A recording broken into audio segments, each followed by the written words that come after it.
Hello, this is Hollisa Alewine. Welcome to the Hebraic Roots Network Torah portion of the week, which is SHOFTIM. SHOFTIM means judges. Pretty simple Hebrew word. It comes from Deuteronomy 16. We're going to go through verse 18 through chapter 21 to verse 9. So that's Deuteronomy 16:18 through 21:9. Now, we're not going to try to go through all that, but we do want to look at the role of a judge. And perhaps we can find some pictures of Messiah as we look at this role of judge, or judges, in the Torah portion, plural. There's some significant events in the Torah portion, and it does have to do with judgments. Moses gives Israel comprehensive instructions in civil law, criminal law, how to conduct war, other judgments that could bring peace to the land. But what we would like to focus on today are those parts of the Torah portion that help us identify characteristics, both in others and in ourselves, that would make a righteous judge. Because according to the Torah portion and some other passages of Scripture, what really makes a good judge is more than just wisdom, it's more than just understanding, it's more than just knowledge. A righteous judge actually has the ability to sniff out the truth and render a righteous judgment. So what do we mean, sniff? We'll explore that. How does a judge sniff something out? And what does that have to do with the Torah portion? Well, first of all, it is about judgments. It's about different parts of civil and criminal life that require judgments, that require decisions of one thing or another. And sometimes those judgments or decisions really can affect how our lives are conducted, and sometimes how they're closed. There's sometimes sections of our lives that will close with certain judgments that we make. And it reminds me of the nursery rhyme about Humpty Dumpty. It says, Humpty Dumpty sat on a wall, Humpty Dumpty had a great fall. All the king's horses and all the king's men, they couldn't put Humpty Dumpty back together again. You're thinking, well, what does Humpty Dumpty have to do with the Torah portion? Well, there was a real Humpty Dumpty in history. I always had this vision from my nursery rhyme book that Humpty Dumpty looked like a big egg sitting on a wall, and he fell off the wall, and like an egg, he cracked, and I guess the yolk went everywhere. I don't know if the artist did that or if I just did that in my mind, but there was a real Humpty Dumpty. And the real Humpty Dumpty was a cannon in England. And this big cannon called Humpty Dumpty, it protected the English king's church. It was a big stronghold of the church. And they had it mounted on the wall of St. Mary's. And you know, as the British seemed to do, they had lots of little civil wars and skirmishes and so forth and battles. And in a certain battle, the party of the parliamentarians attacked this wall. And when the king's soldiers, when the royalists fired the cannon on the enemy, the thing disintegrated. I mean, the cannon just went to pieces, literally, and it fell off the wall. And what did it do? There it is, lying in pieces on the ground. And so all the king's soldiers, all the king's men, all the royalists, they couldn't resurrect Humpty Dumpty again. And there's the lesson. The rise and the fall of the kingdoms of men. They seem to rise, but they also fall. There is only one kingdom that will ever persist, that will ever remain a stronghold, that will ever remain like the wall. And as we compare this eternal stronghold, this eternal wall, of Yeshua's kingdom to the kingdoms of men and those rusty Humpty Dumptys, those strongholds of power that do fall, what we see is those kingdoms of men, they try to resurrect and reconstruct. And we can see that in the kingdoms of Scripture. We can see the Assyrians, we can see the Babylonians, we can see the Greeks, we can see the Romans. And they all seem like some resurrection of a great mighty empire for a period in their history, but eventually they rust out. And what had people deceived into thinking it was such a huge stronghold mounted on a great wall, all of a sudden you try to fire the thing and it just disintegrates and it falls on the ground. And so what happens is time, history, it moves on.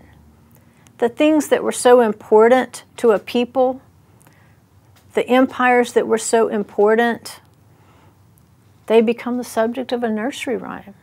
That's all they are. Government officials die. Government officials will be replaced. Judges will be replaced. Even Pharaoh and his horsemen, they died in the Red Sea, but they were replaced. But good judgment, it prolongs life, it prolongs peace, and it's a perpetual kingdom. When the judgment is part of Yeshua's kingdom, it's a kingdom that has no end. There is no rise and fall. That can only be compared in the physical realm, only what your physical eyes can see. But what's going on in the spiritual realms is a kingdom that's growing stronger and greater by the day. So poor judgment, it can close an era of history. It can close an era of peace. It can close an era of posterity and prosperity. But good judgment can bring peace. It can elongate in terms of blessing periods of history. It can increase spiritual prosperity. And in this we see why judges and judgment are such an integral part of the Torah itself.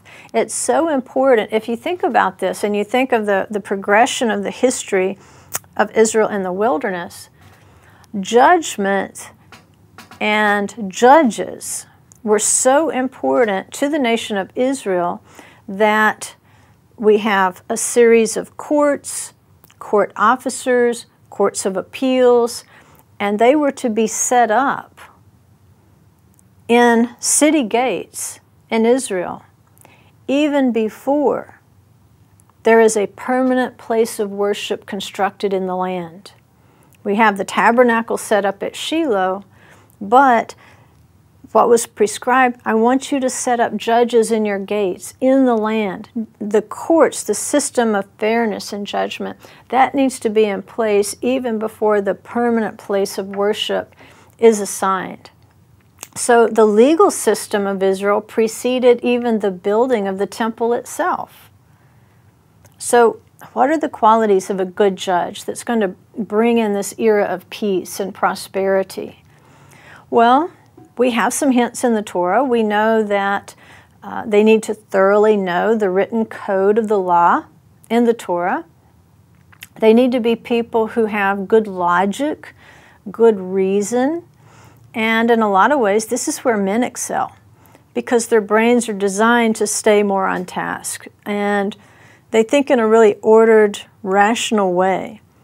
They tend not to, I don't want to say waste the energy, but they tend not to spend that much energy on emotion, typically as women.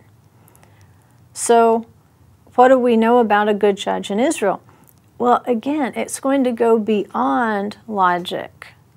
It's going to go beyond being able to stay on task. It's going to go beyond being able to think in an ordered way, because a good judge in Israel goes beyond the written code, beyond what is written. There is a type of intuition in a good judge that simply can't be explained. King Solomon being one example. So he hears with more than his ears, he sees with more than his eyes, And in fact, some of the rabbinic sources connect the city gates where Israel was to establish their judges. The word there for gates is she'arecha, your gates. And the word for feeling is mesha'er. And so what they're saying is, when you're judging in the city gate, sometimes what is required is a sense. I don't know if we want to call it a sixth sense, but it's an intuition. It's knowing something that can't be tangibly seen in the physical realm or heard audibly. And we would say this is someone who knows how to administer a sniff test. They can sniff out the truth. And a good judge can practice sniffing out the truth. Because here's reality. If we're talking about this Hebrew word mesha'er, a feeling, we know that the soul, the nefesh, is composed of feelings, appetite, emotion, desire, and intellect. So emotion comes to us as a feeling. And I've heard people say, well, I just felt it in my spirit. Well, maybe you did and maybe you didn't. Because it's really easy to confuse a thought or a feeling with the spirit. Sometimes it's a soul feeling. It's hitting a different button there. But there is a spiritual sniff test for truth, and it's usually based on it is written. But sometimes a really good judge, they are so practiced in sniffing out that truth, that ultimate truth, and what they understand is it does go beyond the logic. It does go beyond the printed code of law. The only way you can sniff it out is to go straight to the heart. That's how you sniff out the truth. And in this sense, sometimes it's what makes women good judges. Because we see what Deborah contributed in her 40 years of rule over Israel was 40 years of peaceful administration. In other words, she wins this war with Sisera. She inspires the men to go to battle and to defeat their enemy, and then she is rewarded with 40 years of peace. So with Deborah as a judge, the fruit of that was peace. And that's a kingdom peace. That's a good thing. That's something that we don't want to lose in the next generation. But there again, judgment is a series of choices. And in the next generation, you can see choices changed. Therefore, what do we lose? We lose peaceful administration. But women are often good at that. We can kind of sense, we can intuit an underlying issue. Sometimes we can ask the right questions that to somebody looking on, it might not have that much to do with the actual information on the table. And, you know, they know how to question people sometimes. I know with my mom, she knew before I ever told her, before anyone ever told her, if I had been in trouble, she already knew. And she knew how to ask the right questions to get at the truth. She could sniff it out like a bloodhound. Right? And sometimes women are better at that because they tend to tune in more to the spirit because they don't have the ability to rely always on their physical strength. So they can be more in tune with the spirit. Someone like Deborah, who can really sniff out a plan and make a good judgment. Now, there are 7 spirits of Adonai that are listed in Isaiah 11, and there's a hint in that passage. It says, there shall come forth a rod out of the stem of Jesse, and a branch shall grow out of his roots. And the Spirit of the Lord shall rest upon him, the Spirit of wisdom and understanding, the Spirit of counsel and might, the Spirit of knowledge and of the fear of the Lord, and shall make him of quick understanding in the fear of the Lord. And he shall not, this is key right here, he shall not judge after the sight of his eyes, neither reprove after the hearing of his ears. But with righteousness he shall judge the poor, and reprove with equity for the meek of the earth. And he shall smite the earth with the rod of his mouth, and with the breath of his lips he shall slay the wicked. So, what we have here is a text describing this branch that has the 7 spirits of Adonai. And what it's implying in the Hebrew text is a sense of smell, reach, like an odor, ruach. And in that word, you can hear that root related to ruach, spirit. And you say, well, smell, odor, spirit. How are they similar? Well, I think it's because of the spirit that they are similar, because they're kind of an intangible. You can't really put your finger on it, but you know when something smells bad, right? Whether you can see it written on a page, this smells bad, is irrelevant. You know when it smells bad because you have that sense. You have that natural sense. Well, there's a spiritual sense, a spiritual smell, so that this righteous judge, the branch, is going to be able to sniff out the truth. And as he sniffs it out, it says he's not going to just go by what his eyes see, because truth can be concealed from the eyes. He's not just going to go by what he hears, the testimony of the witnesses, because witnesses can have distorted stories. It says instead he's going to judge with this gift of intuition for the truth. And truth begins with, it is written. And as we look into the text, what we realize is that sometimes judging the truth is not dependent upon merely the physical evidence. This righteous judge, Yeshua, is going to be one who can sniff out spiritual truth. He's going to not judge based on rumors. He's going to wait for the facts. He's going to weigh them. But this judge, Yeshua, he shows us exactly what it takes to be a good judge and to sniff out the heart of the thing. Even when on the outside it may look one way, what's on the inside is what we have to look at. And so in Mark chapter 10, Yeshua demonstrates this kind of judgment. We see that there is a rich young man, and he comes to Yeshua and he asks, he says, what do I need to do to inherit eternal life? And Yeshua gives him the standard answer. He tells him to keep the written Torah.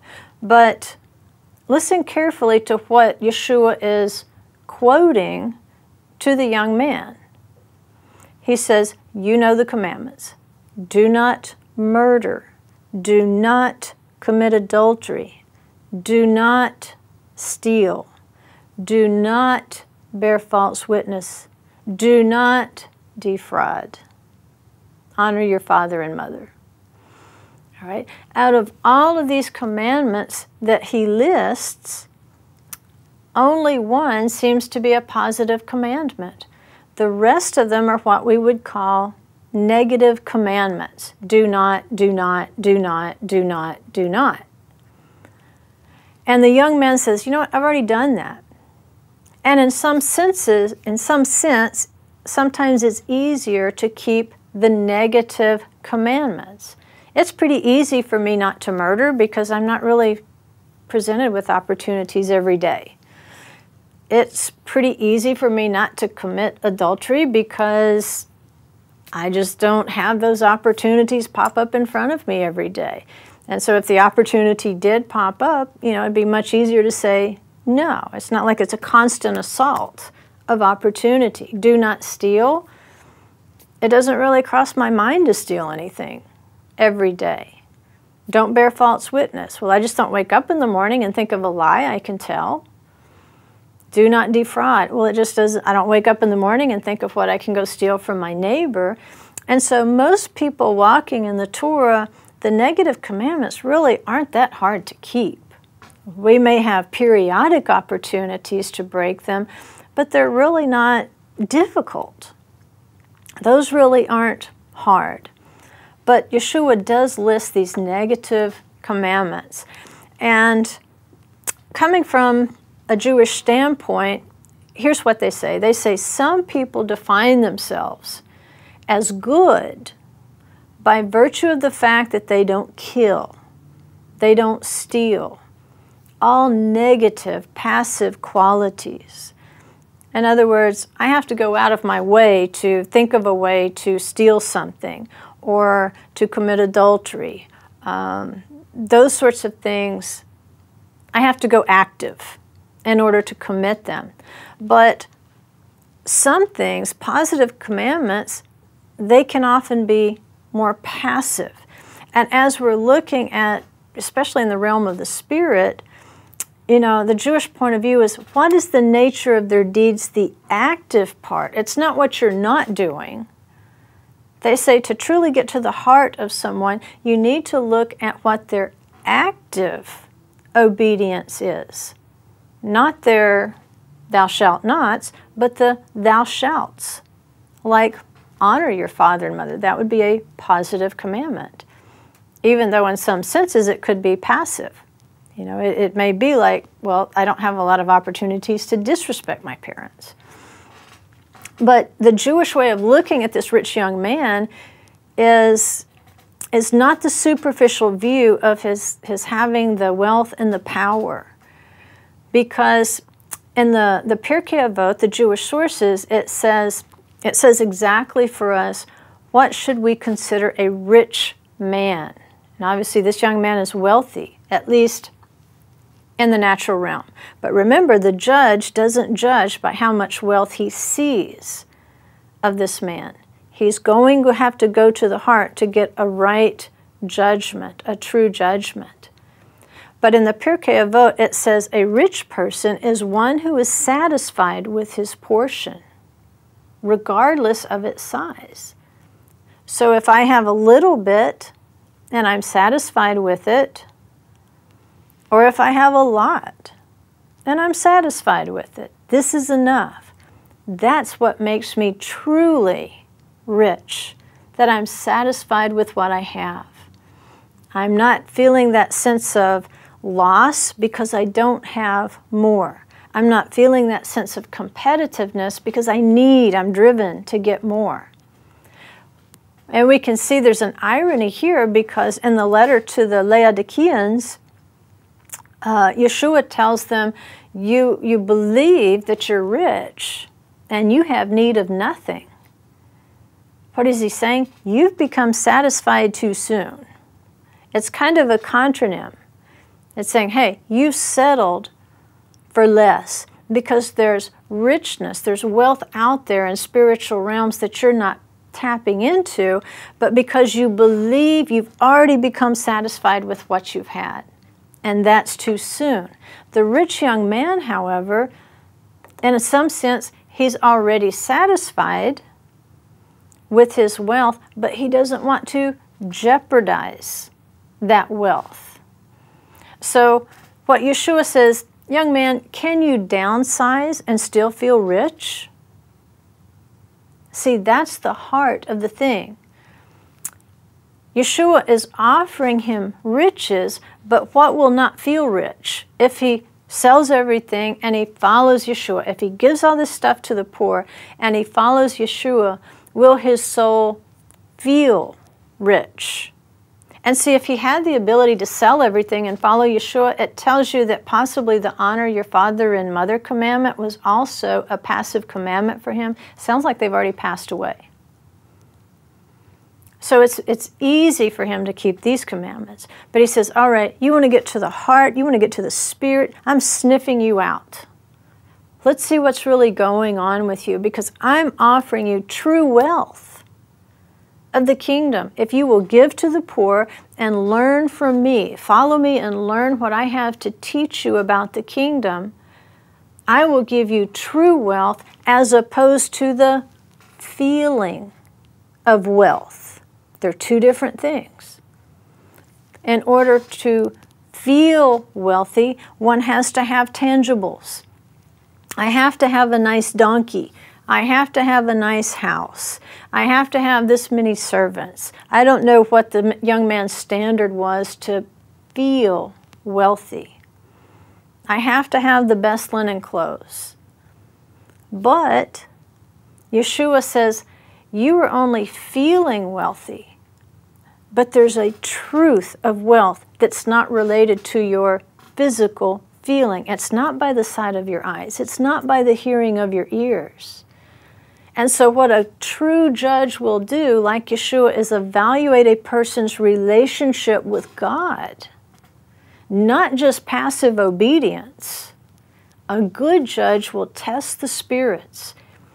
He judges with the Ruach, with the Holy Spirit. And he knows that if we give the earthly wealth that we believe we have, and we will sacrifice some of that wealth for the poor of the earth. And who are the poor of the earth? They don't have anything. They don't have the riches of the kingdom. They don't have the devar. They don't have the word. He says, if you will take your physical wealth and invest it on behalf of the poor of the earth, then what are you doing? Now you're really going to bear fruit. This is the true kingdom. This is true wealth, not the feeling of being wealthy. So I'm giving you a heart test, young man. I hear rumors of your righteousness. You're telling me you keep the commandments. But I'm telling you, sell all you have and become a disciple. Live sacrificially in order to learn the deeper things of the kingdom. Go from passive to active. Torah doesn't command you to sell everything, give it to the poor, and follow a rabbi full-time. It's a personal commitment. It's a decision. And the young man asks for it. And so in order to test the heart, Judge Yeshua had to test his relationship to God, not just his outward obedience. And it says because Yeshua looked at him and he felt love for him, he felt compassion. And he extends this sword of judgment that's going to go right between soul and spirit. He says, do you want the wealth of the soul, the feeling of wealth, or do you want the wealth of the spirit, which is true wealth? And it would make you bear the fruit of the Spirit. I'm going to show you what a righteous judge does. That's exactly what King Solomon did. He used that sword that divides soul and spirit to judge between two women, each claiming to be the mother of a living child. And the sword of the Spirit, it will threaten significant earthly loss. But it only threatens it in order to reveal the heart. That's what Yeshua did. And Yeshua is offering this young man that deeper relationship with him, the Word. But the earthly wealth won. May we always choose the treasures of the kingdom. See you next time on the Torah Portions with HRN.